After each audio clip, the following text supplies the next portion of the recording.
ஐயோ யார் அந்த பெரிய மனுஷன்?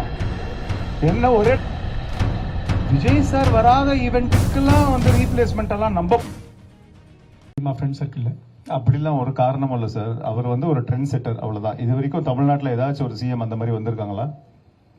அவர் வராரு, அவ்வளவுதாங்க. சஞ்சய் சார், இப்போ உங்க ஃப்ரெண்டு ஸ்ரீநாத் வந்து பாத்தீங்கன்னா எலெக்ஷன்ல நின்று ஜெயிச்சு எம்எல்ஏ ஆகி இப்ப மினிஸ்டரும் ஆயிட்டாரு. உங்களுக்கு அந்த வருத்தம் இருக்கா? நம்ம நிக்காம போயிட்டோமே, நம்ம மினிஸ்டர் ஆகாம போயிட்டோம்னு வருத்தம் இருக்கா? இல்ல சார், இல்ல சார், நான் அது கேட்கவும் இல்லை, நான் அந்த சைடு நான் போகவும் இல்லை. நம்ம வேலையை நம்ம பார்ப்போம், அவர் வேலையை அவர் பார்க்கறாரு. ஸ்ரீநாத்துக்கு அதுல இருந்து இன்ட்ரெஸ்ட் இருக்கு. அண்ட் பிளஸ் அவர் தூத்துக்குடியில தான் பிறந்தாரு வளர்ந்தாரு. ஸோ தூத்துக்குடி மண்ணின் மைந்தன் அவர். ஸோ அவர் வந்து அந்த இன்ட்ரெஸ்ட்ல அவர் ஆக்சுவலா ஸ்ரீநாத்தே ஆரம்பத்தில் வந்து வேற ஒருத்தங்களுக்காக தான் கேட்டாரு. ஆனால் அதுக்கப்புறம் அது அவருக்கு வந்துச்சு.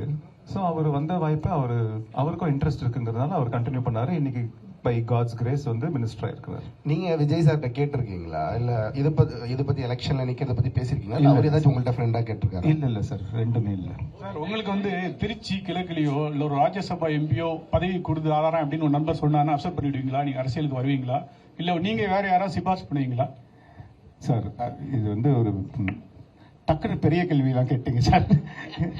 இல்லை, இது வந்து அந்த அந்த சூழ்நிலையை பொறுத்து இருக்கு சார். இப்போ நான் அதை பற்றி நீங்க சொல்லி தான் தெரியுது, ஓ இப்படி ஒரு விஷயம் இருக்குதா. நான் அதை பற்றிலாம் யோசிக்கவே இல்லை சார்.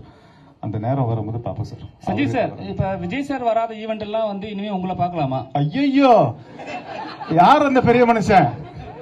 என்ன ஒரேடியா 35 வருஷம் நட்பையே க்ளோஸ் பண்ணுவீங்க போல இருக்குதே. இல்ல சார், அது நட்புக்காக சொல்றேன் சார்.